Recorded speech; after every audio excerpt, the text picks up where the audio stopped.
This is the story of a financial magic trick, a secret operation that fundamentally reshaped the global economy, and a number so staggering it almost loses all meaning. $16 trillion. It's the amount of money that, according to a stunning 2011 audit of the Federal Reserve, was secretly funneled to banks and corporations around the world in the wake of the 2008 financial crisis. But the story doesn't end with a government bailout. It begins with a far more profound and far less understood power that commercial banks wield every single day: the power to create money out of thin air. The title of this video is not hyperbole. It is a statement of fact. Banks created $16 trillion from nothing since 2008, and to understand how they did it, we have to look at two distinct, yet interconnected forms of financial alchemy: the emergency actions of the central bank and the routine, everyday business of commercial lending. Let's start with the $16 trillion. In the immediate aftermath of the 2008 crisis, the world watched as the US government authorized the Troubled Asset Relief Program, or TARP, a $700 billion fund designed to stabilize the financial system. That number, $700 billion, was huge, controversial, and debated endlessly on cable news. But it was just the tip of the iceberg. What the public didn't know was that the Federal Reserve, the central bank of the United States, was running a parallel, far larger and almost entirely secret operation. This was not a program authorized by Congress. It was an exercise of the Fed's emergency lending authority, conducted largely in the shadows. The details only came to light years later, thanks to an amendment sponsored by Senator Bernie Sanders to the Dodd-Frank Wall Street Reform and Consumer Protection Act. This amendment mandated a one-time top-to-bottom audit of the Fed's emergency lending programs by the Government Accountability Office, or GAO. The results released in 2011 were explosive. The GAO report revealed that the Fed had provided a colossal $16 trillion in total financial assistance in the form of secret loans, guarantees, and other liquidity programs to bail out not just American banks, but also foreign financial institutions and corporations across the globe, from South Korea to Scotland. $16 trillion. To put that in perspective, $16 trillion is more than the entire gross domestic product of China at the time. It was a sum so vast that it dwarfed the public bailouts and represented a level of financial intervention that was unprecedented in modern history. This wasn't just about saving the system, it was about choosing winners and losers, often with blatant disregard for ethical standards. The audit uncovered shocking conflicts of interest.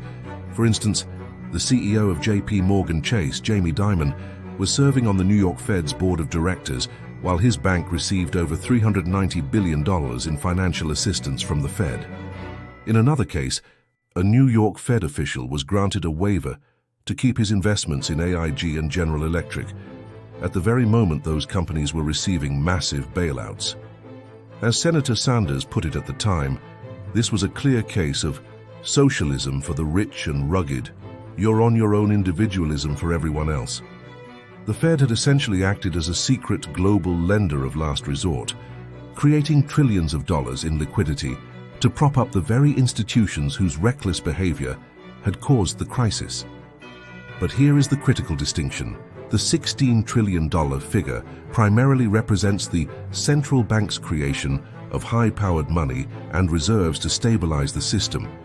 It is a massive one-time intervention. The second and more continuous form of money creation is what the commercial banks do every single day, and it is the true source of their power. For decades, economics textbooks taught the concept of fractional reserve banking. The idea was simple.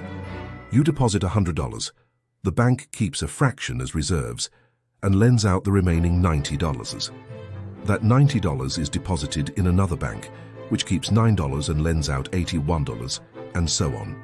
In this model, the central bank controls the initial amount of money and banks merely multiply it. This model is a myth. It is not how modern banking works. In 2014, the Bank of England published a groundbreaking paper titled Money Creation in the Modern Economy. The paper explicitly stated that the vast majority of money in the modern economy is created by commercial banks when they make loans, and not by the central bank printing cash or by the fractional reserve system. The German Bundesbank and the US Federal Reserve have since confirmed this view. So how do commercial banks create money out of nothing? When a bank issues a loan, say a $300 zero mortgage, it does not take that money from its vault, nor does it take it from other people's deposits.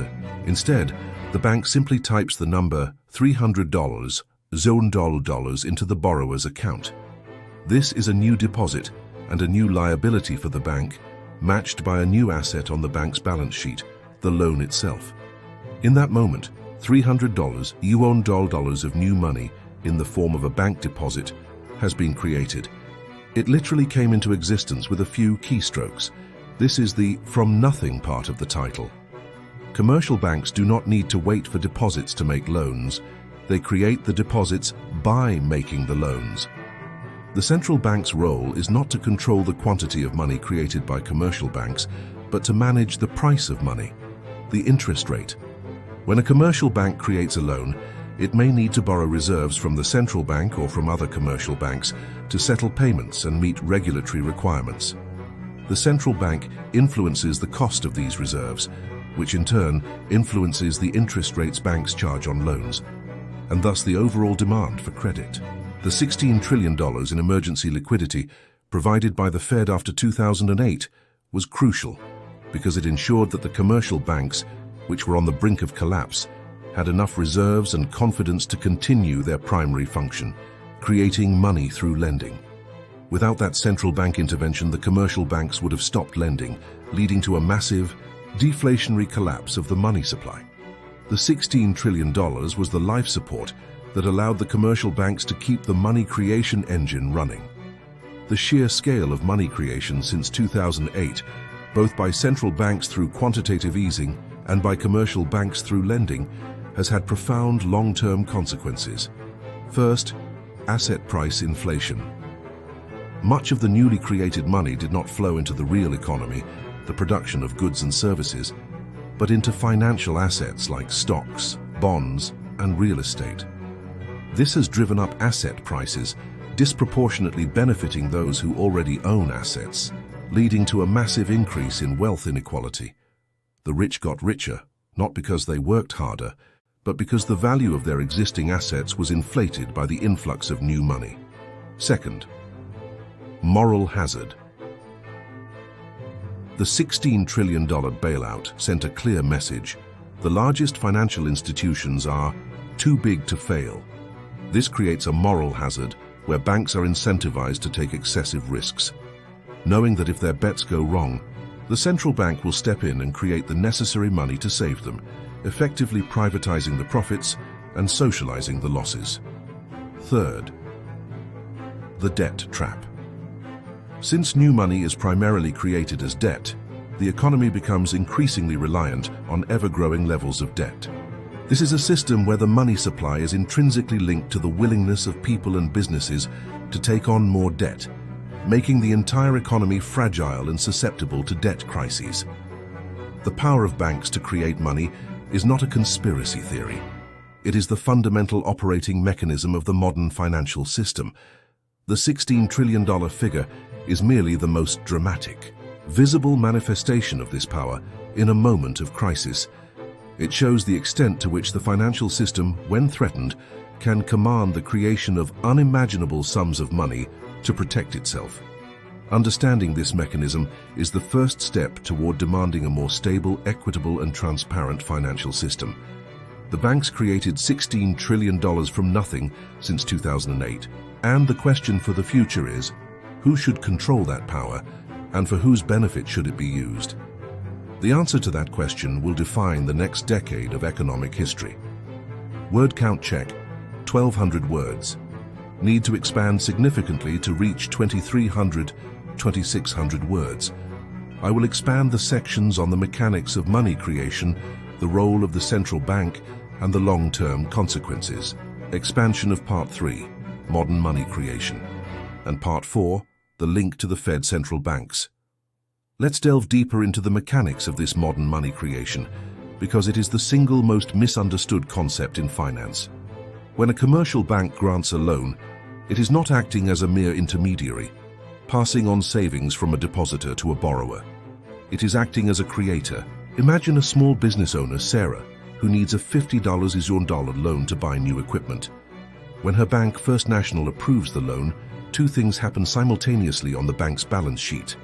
On the asset side, the bank records a new asset, the $50 loan to Sarah. This is an asset because Sarah is obligated to pay it back with interest. On the liability side, the bank records a new liability, a $50 deposit in Sarah's checking account. This is a liability because the bank owes Sarah that money on demand. Crucially, the bank did not need to find $50 in existing deposits to fund this loan. The deposit was created ex nihilo, earned out of nothing, at the moment the loan was granted. The total money supply in the economy has just increased by $50. This process is limited not by the amount of reserves a bank holds, but by three main factors. 1. Profitability. Banks must find creditworthy borrowers who are willing to pay the interest rate. 2. Regulation. Banks must maintain adequate capital ratios and liquidity buffers, which act as a constraint on their lending. 3. Competition. Banks compete with each other for loans, which affects the interest rates they can charge. The role of reserves, which are deposits held by commercial banks at the central bank, is often confused. Reserves are primarily used for interbank payments and to meet regulatory requirements, not to fund loans. When Sarah uses her new $50 deposit to pay the equipment supplier, who banks at Second Regional Bank, First National Bank will transfer $50 in reserves to Second Regional Bank to settle the payment. If First National is short on reserves, it has several options. It can borrow reserves from other banks in the interbank market, it can sell some of its assets, or it can borrow directly from the central bank at the discount window. The central bank, by setting the target interest rate for the interbank market, effectively controls the cost of these reserves. Therefore, the central bank's power is not in controlling the volume of money creation directly, but in controlling the price of the reserves needed to facilitate the payments that result from that money creation. This is a subtle but profound difference from the old textbook model. Now let's return to the $16 trillion. The Fed's emergency actions in 2008-2010 were a massive injection of reserves and liquidity into the system. This was not money created for you or me. It was money created for the banks. The Fed used programs like the Term Auction Facility, the Primary Dealer Credit Facility, and currency swap lines with foreign central banks. These programs provided short-term, low-interest loans, often collateralized by assets of questionable value, to thousands of institutions. The $16 trillion figure is the cumulative total of these transactions over the period. Why was this necessary? Because the commercial banks, having engaged in reckless lending and investment in complex, toxic assets, were facing a crisis of confidence. They stopped trusting each other, and the interbank lending market froze. If banks won't lend to each other, they can't settle payments, and the entire system of money creation through lending grinds to a halt. The Fed's $16 trillion intervention was designed to thaw the interbank market and prevent a systemic collapse. By flooding the system with reserves, the Fed essentially guaranteed that every bank could meet its obligations, restoring confidence and allowing the commercial banks to resume their normal, debt-fueled money creation. This massive intervention, coupled with the subsequent quantitative easing programs, where the Fed bought trillions of dollars of government bonds and mortgage-backed securities, fundamentally changed the financial landscape. QE is another form of central bank money creation. When the Fed buys a bond from a commercial bank, it pays for it by crediting the bank's reserve account at the Fed. This increases the bank's reserves and increases the money supply in the form of bank deposits held by the seller of the bond. While the immediate effect is to increase reserves, the ultimate goal is to lower long-term interest rates and encourage commercial banks to lend more, thus accelerating their own money creation process. The period since 2008 has been defined by this dual engine of money creation: the central bank's massive targeted interventions and the commercial bank's continuous debt-driven lending. The combined effect has been a dramatic expansion of the money supply.